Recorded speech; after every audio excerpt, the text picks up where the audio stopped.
बिस्मिल्लाहिर्रहमानिर्रहीम। उम्मीद करता हूँ आप सब लोग खैरियत से होंगे। अभी लास्ट टाइम मैंने वीडियोस अपलोड की थी। एक में मैंने आपको कीन्स का साइकोलॉजिकल लॉ वो बताया, कीन्स का नफसियाती कानून, और उसके बाद एक वीडियो मैंने अपलोड की थी जिसमें मैंने आपको बताया था कि एमपीसी और एपीसी इन दोनों के दरमियान रिलेशन क्या एग्जिस्ट करता है। इस वीडियो में मैंने आपको बताना है साइमन कुजनेट के नजरियात क्या है, क्योंकि अक्सर वो साइमन कुजनेट के नजरियात वो पूछ लेता होता है सेपरेट से क्वेश्चन। अगर आप लोग भी मेरी तरह रोज रोज इकोनॉमिक्स के क्विज़ेस और असाइनमेंट से परेशान हैं तो इकोनॉमिक्स पोर्टल को जरूर ज्वाइन करें। तो ये बेसिकली कीन्स का नफसियाती कानून उसकी एक्सटेंशन है। इसमें आपने ये बताना है कि जो बातें कीन्स ने उस साइकोलॉजिकल लॉ में अज्यूम की थी, बस कि वो तो एक हवाई फायरिंग थी ना, वहां पे उसने फर्ज किया कि मेरे ख्याल के मुताबिक लोगों की नफ्सियात ये है कि उनकी इनकम जूं जूं ज्यादा हो वो अपनी कंजम्पशन में भी इजाफा करते हैं, लेकिन उस स्पीड से इजाफा नहीं करते जिस स्पीड से उनकी आमदन में इजाफा हो रहा है। एक उसने बात ये हमें सिखाई थी, और दूसरा उसने हमें ये बताया था कि लोगों का औसत मिलाने सर्फ एपीसी वो 0 और 1 के दरमियान रहता है। 1 भी नहीं हो सकता, 1 से नीचे रहता है, और 0 भी नहीं हो सकता, क्योंकि लोगों ने कुछ ना कुछ कंजम्पशन लाजमी करनी होती है। ये दो बातें उसने हमें सिखाई थी। अब उन बातों को चेक करने के लिए as a test, as a empirical study, Simon Kuznets ने अमेरिका का तकरीबन उसने 1869 टू 1928 1928 तक का उसने डाटा लिया है। उसने कहा कि चेक करते हैं कि वाकई लोगों का कंजम्पशन पैटर्न ऐसे ही है जैसे हमें जेएम कीन्स ने कीन्स साइकोलॉजिकल लॉ में सिखाया था। तो उसने जो स्टडी की उसमें रिजल्ट वही थे जो कीन्स ने साइकोलॉजिकल लॉ में बताए थे, यानी कि एपीसी की वैल्यू वो 1 से छोटी थी। उसने जो उस दौरान का टाइम पीरियड में जो डाटा ऑब्जर्व किया उसके मुताबिक एपीसी की वैल्यू 0.84 निकल रही थी। जो ज्यादा आमदन वाली फैमिलीज हैं उनका एपीसी वो 0.81 के करीब था, जो कम आमदन वाली हैं उनका एपीसी 0.89 के करीब था। 0.81 और 0.89 के दरमियान एक रेंज निकल रही है, और उसकी एवरेज अगर निकाली जाए तो वो इस नतीजे पे पहुंचा कि लोगों का एपीसी वो 0.84 होता है। ठीक है, तो ये तो आपको पता ना, जो फैमिली जितना ज्यादा कमाएगी उतने कम एपीसी पे होगी, जो फैमिली जितना कम कमाएगी उतने ज्यादा एपीसी पे होगी।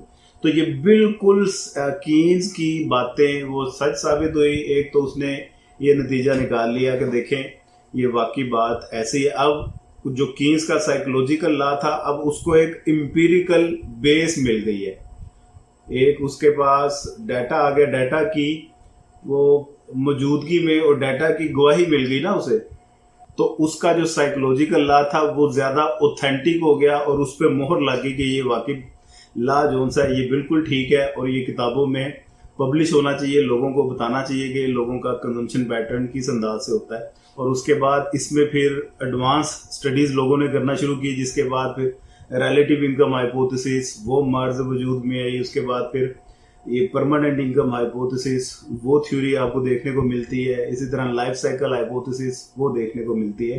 तो बेस इन सब की वो कीन्स साइकोलॉजिकल लॉ है। ठीक हो गया जी। अब इसमें इसने कुछ अपनी कंक्लूजन निकाली कि according to Simon Kuznets short run में कंजम्पशन फंक्शन अपवर्ड क्यों शिफ्ट होता है, उसकी इसने कुछ रीजंस दी। और वो रीजंस देने से पहले इसने एक साथ हमें ये भी बात सिखा दी कि कसाद बाजारी के दिनों में, यानी कि डिप्रेशन के दिनों में, जिस वक्त इकोनॉमी आपकी बिल्कुल बॉटम पे हो, लोगों का कंजम्पशन पैटर्न ऊंचा हो जाता है, और खुशहाली के दिनों में, प्रोस्पेरिटी के दिनों में, जिस वक्त बिजनेस एक्टिविटीज अपने बूम पे होती हैं, लोगों का कंजम्पशन पैटर्न वो नीचे आ जाता है, क्योंकि तनख्वाहें ज्यादा होती हैं, लोग अमीर अपने आप को फील कर रहे होते हैं, एपीसी की वैल्यू कम रहती है। गुर्बत के दिनों में एपीसी की वैल्यू हाई रहती है, क्योंकि वो बचाएंगे क्या और खर्च क्या करेंगे, इस वजह से एपीसी उनका ऊंचा रहता है। अच्छा, पहली रीजन वो ये बताता है कंजम्पशन फंक्शन वो अपवर्ड शिफ्ट होने की, कि लोगों के पास आस्ता आस्ता पैसा जमा होता जा रहा है, जिसकी वजह से जमा शुदा रकम उनके पास इतनी ज्यादा हो जाती है, क्योंकि टोटलिटी में अगर बात की जाए पूरे मुल्क की, तो लोगों के पास सेविंग इतनी ज्यादा होगी, असासे उनके पास ज्यादा हो गए, कंजम्पशन फंक्शन उनका ऊपर की तरफ मूव कर गया। क्योंकि साइकोलॉजिकल लॉ में भी कीन्स ने भी हमें यही सिखाया, लोग अपनी आमदन का 100% खर्च नहीं करते, कुछ ना कुछ वो बचा लेते हैं। तो बचाते गए, एट द एंड क्या हुआ, पैसे उनके पास ज्यादा आ गए और ज्यादा पैसे आने के नतीजे में उन्होंने कंजम्पशन अपनी ज्यादा शुरू कर दी और लिविंग स्टैंडर्ड उनका इंप्रूव हो गया, कंजम्पशन फंक्शन ऊपर को जंप कर गया। इसको एंड में एक डायग्राम की मदद से भी मैं आपको दिखा दूंगा। अभी फिलहाल मैं रीजन आपको जुबानी बता देता हूँ, इसी तरह सुन लें। उर्दू मीडियम में या इंग्लिश मीडियम में एज इट जाके लिखाएंगे तो ये आपका बहुत अच्छे मार्क्स में पेपर अटेम्प्ट हो जाएगा।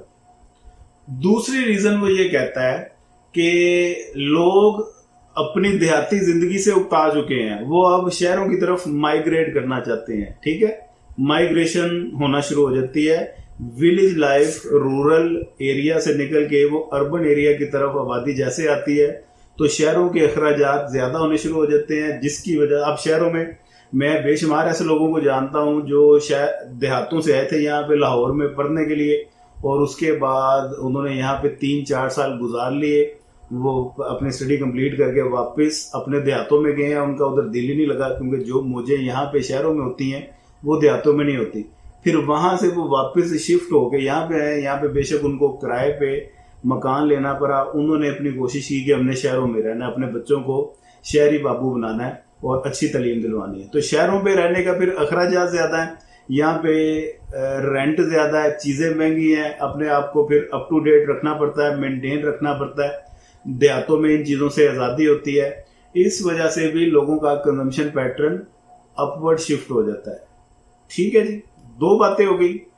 तीसरी बात साइमन कुजनेट ने ये बताई कि अगर एक इकोनॉमी में हेल्थ की फैसिलिटीज बेहतर हो जाएं तो उस वजह से भी कंजम्पशन पैटर्न ऊंचा हो जाता है। हेल्थ की फैसिलिटीज बेहतर होंगी, लोग बीमार कम होंगे तो मरेंगे कम। तो जब मर कम रहे हैं और पीछे से इनकमिंग जो पैदा होने की रेशियो है वो ज्यादा हो रही है, आउट गोइंग कम है, मरने वालों की तादाद कम है, तो पॉपुलेशन ज्यादा हो रही है, जिसकी वजह से आपकी जो कंजम्पशन है वो ऊपर की तरफ शिफ्ट हो जाती है। 3 बातें हो गई। नंबर 4 पे वो ये बताता है कि जिस इकोनॉमी में ओल्ड पर्सन्स की रेशियो ज्यादा हो जाए, बूढ़े लोगों का हुजम ज्यादा हो जाए, उस इकोनॉमी में भी कंजम्पशन पैटर्न ऊपर जंप कर जाता है। 4 बातें होगी। और नंबर 5 पे वो ये कहता है कि लोग अपने आप को अप टू डेट रखना चाहते हैं, वो फैशनेबल अपने आप को बनाना चाहते हैं और वो अपना लिविंग स्टैंडर्ड म्यारे जिंदगी बुलंद रखना चाहते हैं, इस वजह से भी उनका कंजम्पशन पैटर्न ऊपर की तरफ मुंतकिल हो जाता है। बहरहाल ये कुछ रीजंस थी जो साइमन कुजनेट ने हमें बता दी कि अरसा कलील में लोगों का जो कंजम्पशन फंक्शन है, तफाले सर्फ है, वो ऊपर की तरफ क्यों मुंतकिल होता है। अब इसकी एक डायग्राम है, वो डायग्राम मैं आपको समझा देता हूँ, ये मैंने बना के रखी हुई है आप लोगों के लिए। साइमन कुजनेट के ख्यालात अरसा तवील और अरसा कलील के बारे में, उसके सर्फी अखराजात के बारे में। ये जी आपका एक्स एक्सिस है और ये आपका वाई एक्सिस है। एक्स एक्सिस में आपने मेजर कर दी है अपनी इनकम, वाई से डिनोट किया जाता है, और यहाँ पे आपने मेजर करनी है अपनी कंजम्पशन, जिसे सी से डिनोट किया जाता है। और ये तो आपको पता है कि अरसा कलील में कंजम्पशन का और इनकम का नॉन प्रोपोर्शनल रिलेशन होता है, जिसकी वजह से ये 0 से कर्व नहीं स्टार्ट हो रही, ये 0 के ऊपर से कर्व स्टार्ट हो रही है और ये पॉजिटिव है, ये शॉर्ट रन कंजम्पशन फंक्शन है। ठीक हो गया।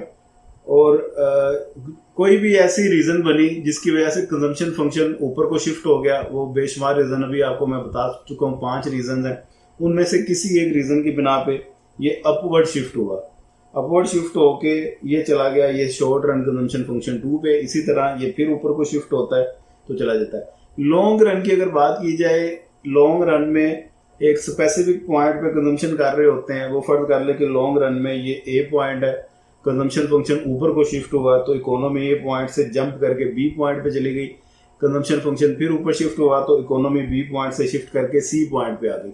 इन ए बी सी को आपस में मिला दें तो ये लॉन्ग रन का कंजम्पशन फंक्शन बनता है। और लॉन्ग रन का consumption function basically short run consumption function की मदद से ही निकला है। और ये लाइन जो मैंने डैश लाइन लगाई हुई है 45 डिग्री की, ये सिर्फ समझाने के लिए कि long run consumption function 45 degree की लाइन से नीचे होता है।